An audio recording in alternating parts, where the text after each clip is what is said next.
Hey, what's going on, everyone? Joshua Jones with Good Luck, Have Fun, Magic the Gathering, back again, reminding you to subscribe, hit the bell, share, comment, and like these videos. That would be great. So let's just jump into it.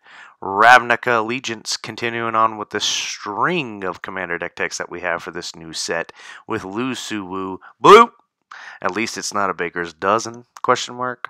So, Lu Su Advisor, 3 double blue for a legendary advisor, and you're going to get a 1-2, and you're going to tap, draw a card, do this only before you attack. And essentially, the whole set was released. This is probably, oh, I'm just joking. Lusu's not in the set. This is just the commander. The actual card is Persistent Petitioners. This is what this commander deck's based around, so it's going to be a quick one today because you get 1 and a blue for Persistent Petitioners, led by Lu Su Advisor. It's a 1/3, 1 tap. Target player puts the top card of their library into their graveyard. Tap 4 untapped advisors you control. Target player puts the top 12 cards of their library into their graveyard. You can have any number. It's got the Rat Colony, Relentless Rats, Shadowborn Apostle effect to it. So, yeah. That's what we're going to try to do today. We're running 25 Persistent Petitioners in the deck, and then, of course, Lu Su's an advisor too, so like if we need to, we can tap that for the mill thing. We're not going to be trying to mill our opponents. Primarily, we're going to be trying to mill ourselves out and win that way with, of course, Labman or something like that. Yeah, all right, let's get into it. Mana combos, we got Soul Ring, just, it's Soul Ring, and I refuse to not put it in a deck, but we are running Paradox Engine and Gilded Lotus, which if we cast the Lu Su, it's going to untap Gilded Lotus, and we just keep stringing them together, stringing them together. So, alright, next up we have Paragon Drake and Deadeye Navigator, which is going to allow us to get infinite mana combo with these two cards.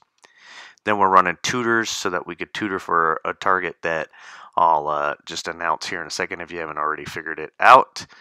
Then we got Draws, so we're just running these draw spells that are just classic for blue, just to keep getting us through, digging us through our deck to find the pieces that we need. We're running Vanquisher's Banner and Kindred Discovery because, like I said, the Persistent Petitioners are 25 in the deck, so 25 different ways to trigger these two spells right here. Plus, like, also if we ever wanted to attack, we could just keep drawing. That's going to be unlikely, but hey, you got to do what you got to do in Commander. Then we're running Temple Bell and Blue Sun Zenith. So Blue Sun Zenith shuffles back in. So if we want to win with the Labman, we're going to have Blue Sun into our hand whenever we go to draw a card on an empty library. It's not too difficult, but it is important to note that yeah. Anyways, just in case there's any shenanigans, you're going to want to have that in your hand. But you can Blue Sun in a Temple Bell with your infinite mana to mill other people out as well. Basically, either just mill your opponents out or mill you out. You get the point here. Let's move on because I think it's been long enough on that. We're using Mind Over Matter and Dig Through Time, like I said, just to dig us deeper, right? And then with Mind Over Matter, when we discard, like if we have extra lands, we could just discard them to untap the 4 advisors to tap them again. And then what we're trying to get to is Thrumming Stone, which I'm sure you already figured out. But if you haven't ever seen this card, it's a 5-mana legendary artifact that give our spells Ripple 4. What Ripple 4 means is whenever you play the spell, you get to reveal the top 4, and then you get to play any of the revealed spells with the same name without paying their mana cost. So we have 25 Persistent Petitioners in the deck. So that means that, like, we dig 4 deep, and most likely 1 and 4, we 1 and 4 cards in the deck are Persistent Petitioners.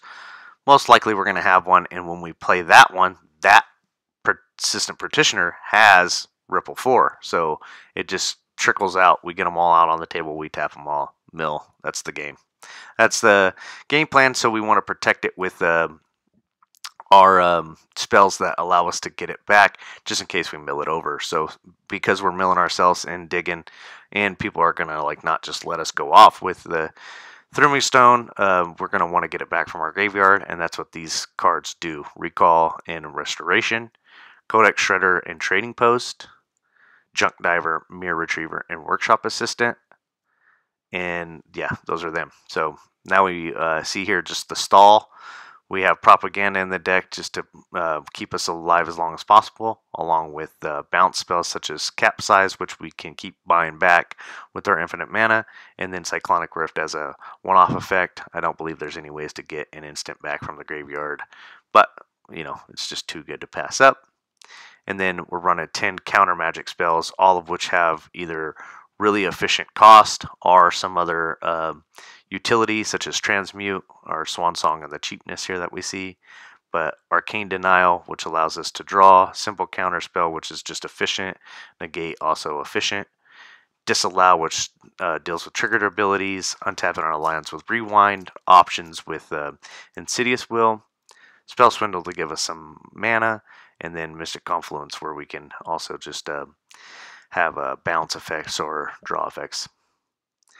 I'm running Omni Lab Man in the deck, so Lab Man obviously just to help us win, and then Omniscience because I just want to run the spell, but you can kind of do whatever you want with like the utility slots. I wouldn't run any less than 25 Persistent Petitioners in the deck, and of course Throwing Stone is a must. So other than that, you kind of got some free range. I don't know what the right number is of lands to run or Persistent Petitioners to run. I wouldn't want to run any less than 25, like I said, but lands, I don't want to go too crazy. Just 35 islands, Bury Ruin to get back. Throwing Stone if it's in the graveyard, just one more way to do that. And then Nykthos because we're a mono blue deck, so why not? The challenge achievement trophy for this deck is to mill yourself out without Blue Suns, mill yourself out with Blue Suns, and mill out 3 opponents in one game. So good luck with it. This deck's kind of fun. It is going to run you 2 1/4 to play it, but it is Advisor Tribal-ish, and don't sleep on a Vanquisher's Banner and the Kindred Discovery on how many cards that's going to draw you. And if you have infinite mana, you're just going to be boop, boop, boop, boop, boop, chaining it together.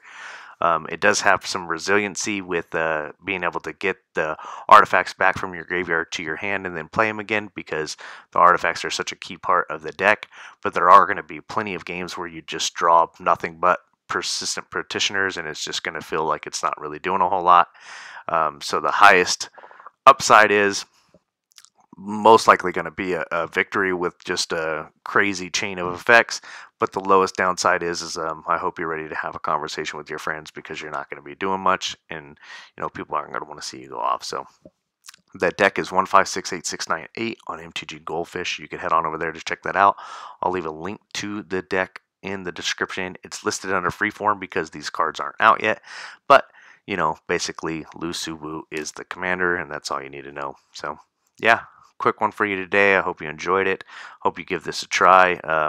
Mainly the big part of the budget is some of the high dollar value cards that are mono blue, but also the Throwing Stone is like $25, and then Persistent Petitioners are like $2 each. So there you go. I mean, yeah, keep them around. It's a common if you're drafting the set to hold on to them because they do sell really well. Hey, reminding you to do all this stuff on the way out the door. I'm Joshua Jones with Good Luck. Have fun, Magic the Gathering, and I'll see you probably next week. We'll see. Yeah, I appreciate you. All right.